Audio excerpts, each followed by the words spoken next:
Hey everyone, what's up? It's Ellie here. So Arcane Studios recently hosted a Q&A for the members of the Arcane Outsiders Discord. A crazy amount of questions for Redfall were asked, but only a few were handpicked to be answered in some detail by community manager Richard Stanford.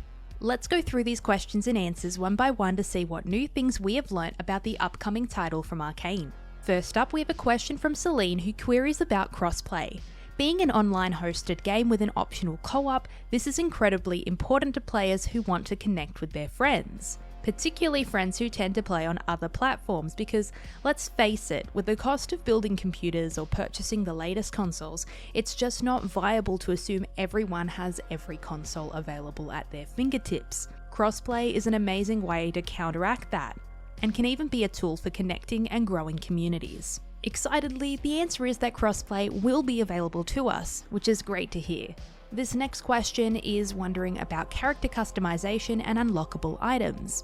As we know, players will be able to choose from a pre-selected pool of heroes. So far, we only know of Layla, Devinda, Remy, and Jacob. We also know that players can all choose the same hero to play. So if we have a party of 4 Laylas, how can we tell each other apart? Well, the answer here tells us that though there is limited character customization in the traditional sense, there'll be different outfits to choose from, head accessories, and backpack skins.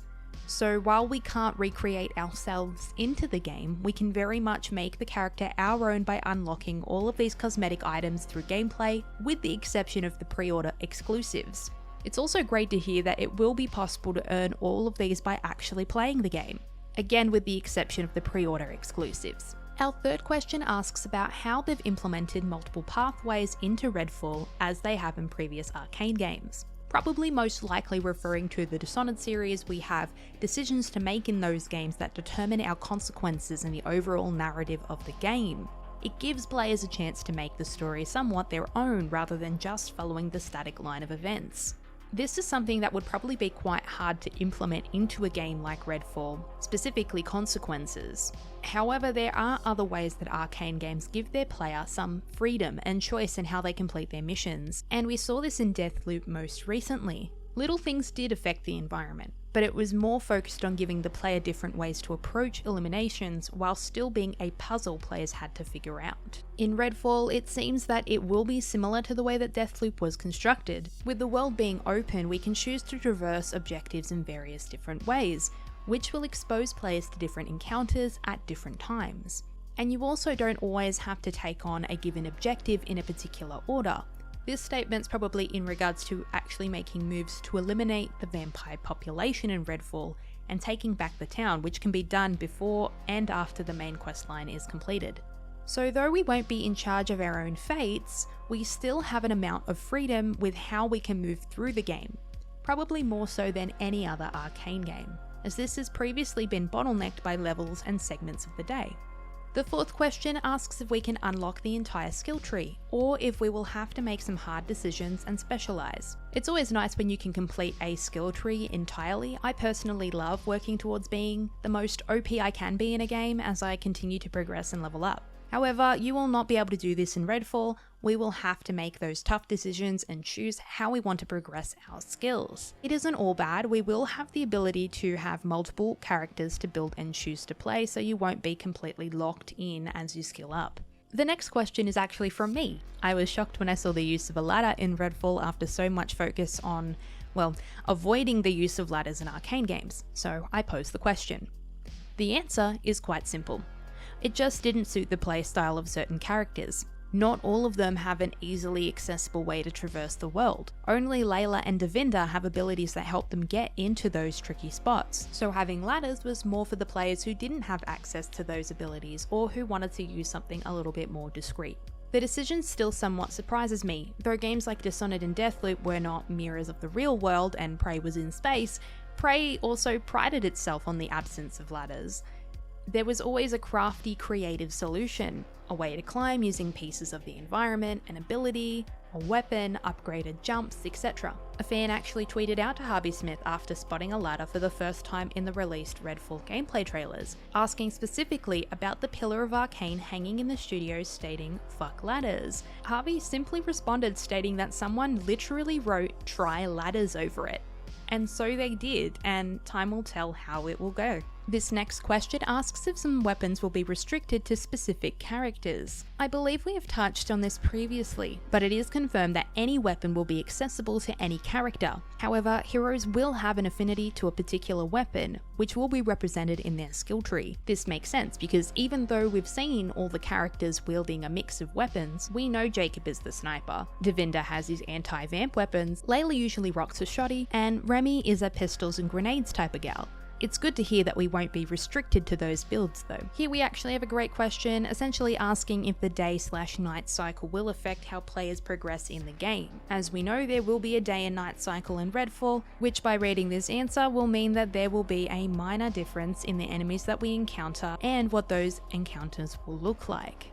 The next question comes from the Arcane Realm, who also makes a lot of Arcane related content that you should check out. Their question focuses on a newly introduced enemy, the Rook, who is summoned as a result of actions that anger the vampire gods. We get a confirmation here that the Rook is specifically summoned at multiple points in the game, just depending on how many times we anger the vampire gods, so we will very likely be seeing him more than once. This question focuses on how the unique skills of each hero may affect solo play. Kind of tying into the situation with the ladders, what other steps may Arcane take to ensure no one is left behind, just because they didn't pick a specific hero, but also working to make the game's experience unique based on playing different heroes? The answer delves into how each of the heroes were designed and built from the ground up to be viable on their own. An example they use is Layla.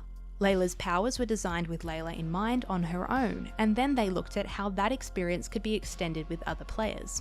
If Redfall holds similarities to that of their previous games, there will usually be more than one way to achieve a goal. Like adding ladders, we're not just thinking about how 1 or 2 characters will move around, but potentially up to 6. Question 10 asks a very important question about Remy's robot companion Bribon. We see that in the latest gameplay reveal, Remy can place Bribon down in a particular spot and use him as a siren to distract enemies once deployed. This is one of Remy's skills that can be developed. But what does that mean for Bribon? Are they only available when the ability is, and only as a siren? Or is Bribon always by Remy's side? Well, it looks like Bribon is in fact a constant companion who does have a mind of its own. Whilst Remy can position Bribon temporarily using the siren ability, Bribon is otherwise autonomous, but ready to go to follow Remy's cues. We still don't know if we can pat the robot though. Question 11 focuses on how difficulty scales in both solo and co-op, and it looks like they may potentially be leaning into how Deathloop had an adaptive difficulty, where you start with a base difficulty that scales upwards as you play and get better at the game. When other players join your session, the difficulty level considers the skill level of all the players in the session and scales it based on both the level of skill but also the fact that it is now a co-op session. So depending on the size of our parties, we'll see changes in the sorts of enemies we'll encounter and how strong they are. At the same time, there will be encounters that are always going to be easier or harder than others, and some may not change at all. There are a lot of games that take this approach, and I think it's the best way to make sure that these games remain challenging and engaging. And we have the very last question of our Arcane Q&A. It's sort of a broad question that leads to a long open answer about blending immersive sim with an open world.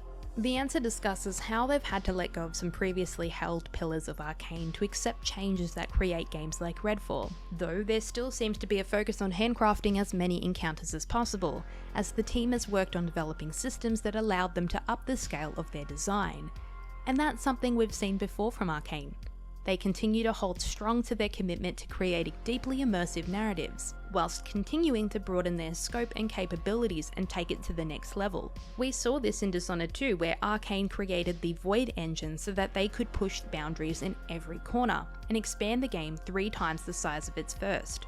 And with Deathloop, there was a lot of discussion about how the technology of the new gen consoles allowed for 4K textures and better frame rate, despite the fact that the levels of Deathloop were much larger than the levels of Dishonored 2 and The Death of the Outsider.